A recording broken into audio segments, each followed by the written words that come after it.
What's good, y'all? Welcome back to Deep Dive Dialogues. This is interview 2. My name is Maya. I'm Cece, and here's our special guest, Lena. Hey. So today we're going to be talking about change, how it's hard sometimes to change. We're going to be talking about making connections, how to keep connections. We're going to be talking about her post-grad experience, along with I'm still in school, Cece. I just graduated too. Yeah. Okay, so who are you? Okay, hi, my name is Lena. My name is Lena or Magdalena, depending on how you know me. This is my sister, and this is my friend Cece. Okay, where are you from? I was born in Boston. I've lived kind of along the east coast of the United States most of my life. I went to college at UHart. I'm a UHart alum. Go Hawks. Graduated in 2025. I'm sorry. I graduated in 2025. I was a double major with international relations and political science. I minored in communications, digital media, journalism, and sociology. Yes. Yes, I was a little academic weapon back in my day. Yeah.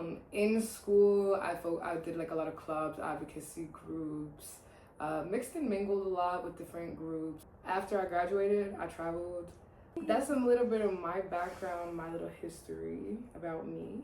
So how would you say that changed you for your adulthood life? Because it wasn't always like this. It wasn't always this version of you. Of course, yeah. There was a lot that had to transpire for this version of me to exist. I had to,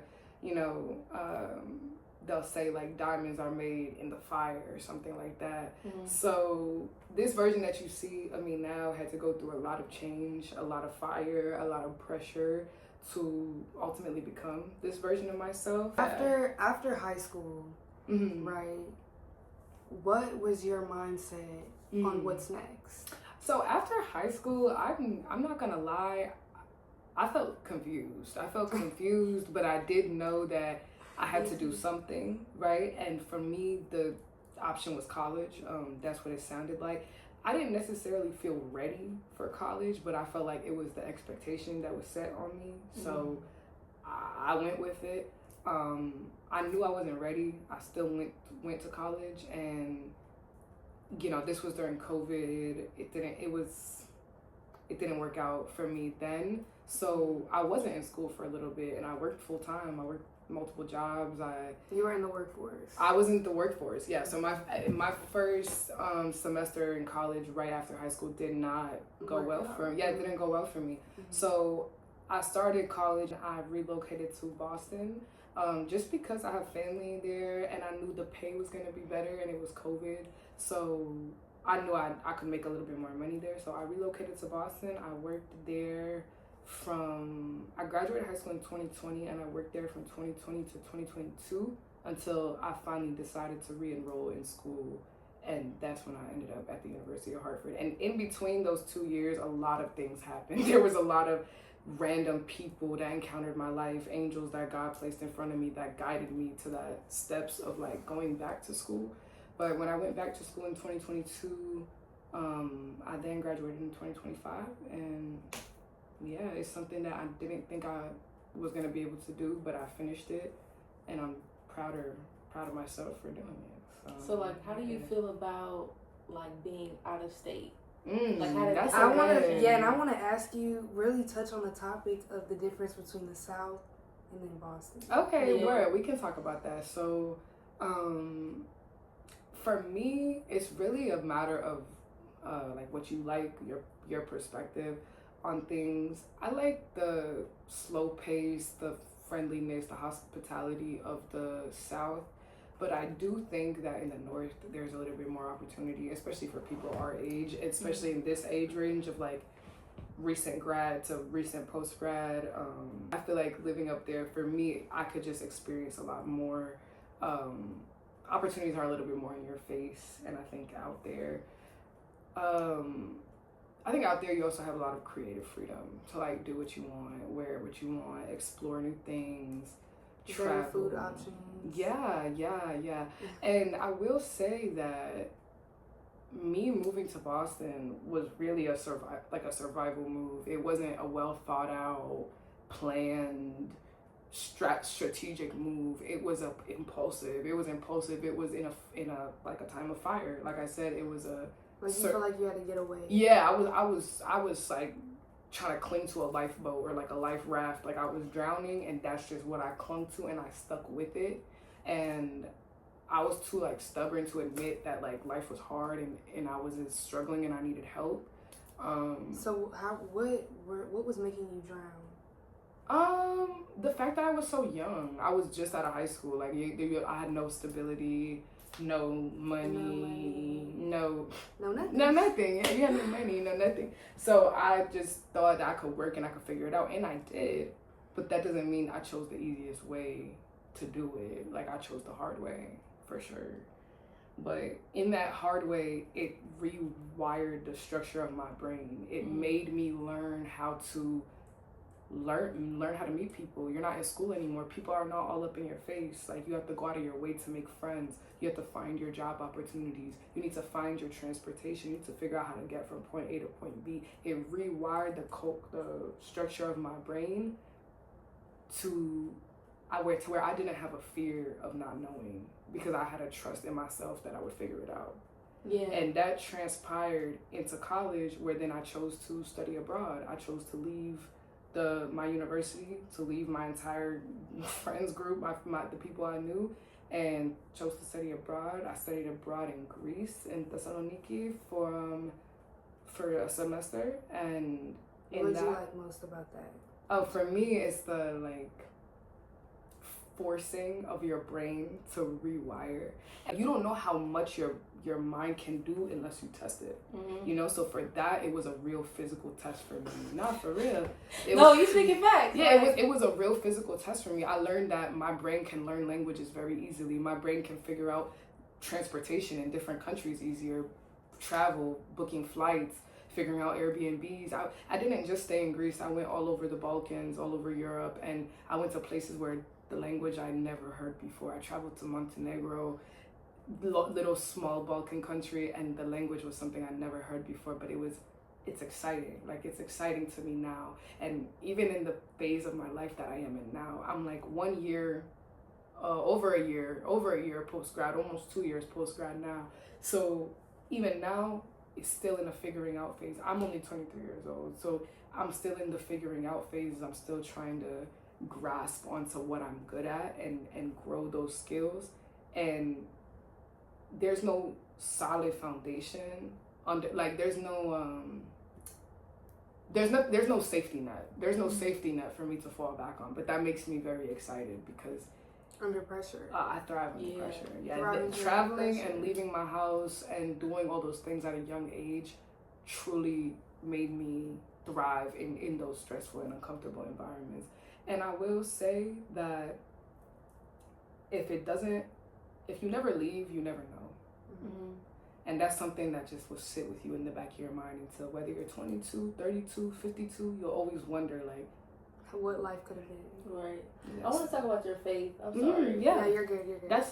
So what transpired to just make you so faithful in yourself or in God? That's a beautiful question. Yeah, that's a beautiful question. So I'm not gonna lie, I've always grown up surrounded by faith. Yeah. Passionate faith, true, honest faith, trusting, full, honest trust in God. So that was something I always knew and saw, but it wasn't something that I always felt within me. It was something I knew was real from what I seen, but it didn't feel like it happened in my life.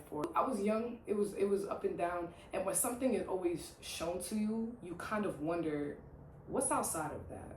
You know, is this the truth? Is this, you know? So I went curious. Yeah, you get curious, exactly. And I was always a curious, like from a little child to now. Like I always needed to know the whys and the reasons for things like that. So they will say that like Christianity isn't fitting for people like that who are always in pursuit of knowledge. Open-minded, or people who seek understanding and seek knowledge, because faith is about trust. Trusting in God is about faith. Sometimes you don't know the answer. Sometimes your mind can't comprehend the answer, right? So I always grew up with that around me, But it wasn't until I left North Carolina and I moved to Boston and I was in a survival mode that I was in the lowest of the low. I just completely surrendered my everything. And it wasn't easy. It wasn't easy, and it wasn't something that I really wanted to do, but I knew that you needed a higher power. I knew I didn't know the answers. Yeah. I knew I didn't know the answers, and I knew that, I mean, I seen it happen in my life, so I just practiced works of faith. I started showing up on my own without anybody forcing it on me, and I just accepted what I felt and the change that I experienced in my life for what it was. And it wasn't a direct path of like what rapid growth of faith. It went up, it went down, it went up, it went down, until I made it intentional effort to surround myself in communities of faith-based people. When I didn't feel like showing up to gospel choir, I did not feel like showing up to Bible study at 9 p.m. on a Monday. I didn't feel like doing those things, but honestly, I had to I had to replace. I have a very addictive personality where I really throw myself fully into everything that I do, and I needed to replace those things with things of faith. So that became my external, reflected my internal, which reflected the life that I wanted to live. I love that. And when those things were working in a cohesion, like, you know, it flowed. I couldn't help but feel the effects of God in my life. And when I felt it in my life, I seen how God affected me. I couldn't deny it. So that's why my faith is so strong. Now, does that mean my relationship with God is always in the best that it should be? No. Like, I know I'm only human. I have like things I feel conviction about. I have things I feel confused about, questions about other faiths, other religion, other this, other that, and that's just normal. That's a part of life. That's a part of who you are, and you can explore that, right? And I have explored it, and I know that I know what I feel, and I know what I know, that as long as God is in your life and you have that personal one-on-one relationship with God, no matter your religious practice, no matter how you display it, it's going to change your life no matter what. So I know, like, I was in college, I couldn't work. I was a transfer student, so I couldn't work. I had a crazy class schedule. God always provided. God never made sure my pockets ran dry. My stomach was hungry. I couldn't get what I needed to get. My books wasn't paid for. My tuition wasn't paid for, and I had no job. I had no job. So I can't live the life I've lived. I had a single parent. My father passed away from cancer. I've been kicked out of house. I can't live the life that I live and deny the existence of God. So that He's real. That's it. So I know you had faith, but I also want to talk about your times when you did travel. How did you have the confidence to reach out to people that are within your community that you didn't know? So that's a good question. Honestly, it was out of necessity, right? Like, you have, like, if you travel somewhere new, you can only survive by yourself for so long, or with the people you know for so long. Eventually, you have to go to the markets. You got to talk to the people who sell community. Yeah, at the end of the day, 100% community. Whether or not, and you realize how much people are similar. Whether you speak the same language, you look the same or not, like, you can look at somebody's eyes and just feel like the human to human understanding. So for me, like, that feeling, you need that. You need community, and you know, with practice builds confidence. So Like, what is the importance of, like, you leaving and, like, being a woman? It's taboo for a reason. I think it's taboo for a reason, because I went through a fire. Like I said, I went through survival mode. I went through the fight or flight pressure, because I chose that, and I knew that the sort of traditional, sheltered, almost like childhood that I lived, I knew that I needed that. I needed that raw, real world experience to build into the person I wanted to build. Not everybody needs to go through that. Yeah. Sometimes you can just learn from observation. You don't actually have to get burned by the stove to go through the fire. So do I think every young woman should live on her own at some point and experience traveling the world? And for me, it changed my entire life, my perspective on life. It changed everything about me and the way I think and the way I study, the way I speak, the way I receive other people. It changed everything about me, but not everybody will need to experience that. So I think it's truly an introspective thing. And if you have that feeling, that desire for newness, it's important just to not ignore that. It doesn't have to be travel. Some people, it can be volunteering in new organizations. For some other people, it could be just mixing with different friend groups. You know what I mean? Experiencing new things. For me, it was travel. For me, it was putting myself on a plane. For me, it was go somewhere where you don't know a single person. Go to college somewhere that you don't have one family member that knows you, not one friend that knows you, and start from zero. Make new friends, make a new community, and I've done it. And so I know I can do it. And why would I not want to build a community of like-minded people I can grow and learn from and have it all over the world? But tell the people like what's next for Lena? Awesome. That's kind of what I was gonna ask too. Okay, how did that prepare you for now? Yeah. You know what I'm saying? Like moving forward. Awesome. So I will say, through all of that, I experienced a lot. I absorbed a lot, but I also met a lot of people. I've met a lot of people. I'm a friendly person. If you ever meet me and you talk to me, I'm gonna talk right back. So I'm a yapper. So I'm a friendly person. I met a lot of interesting people who, some significant, some not so significant, but all dropped little tidbits and directions and did some knowledge in my life that was that was priceless. That is what has made me be who I am today, because without those people and those alternative thoughts and way of thinking, I wouldn't be here now. I met a lot of entrepreneurs. I met a lot of people who were delusional about what they wanted and they made it happen. So what's next for me now is something I'm unclear of, I'm unsure of. I quit my job today, actually. I quit my job today, almost 2 years post-grad. I have zero idea what's up for me. But we're here. But what I do know is that I trust God, I trust my ability, I trust my skill sets, I trust the gifts that I've been given, I trust the people that God has chosen to put around me, and that's it. That's it. All I can tell you is that I'm gonna continue to meet beautiful people. I'm gonna continue to experience new cultures, and I'm gonna continue always to learn and to spread love in the world. Throw them some motivation. Okay, like I said, I quit my job today. I'm feeling inspired and all the feelings, and that's so crazy. That you quit your job and made this video. Yeah, and I'm feeling all the insecurities of life right now in this moment. But all I can do is project to you a feeling of trusting in yourself, trust in your gut feelings, trust in your intuition, trust in those around you, and it's going to work out. I have zero idea what's next, but I know it's going to be something that is so beautiful.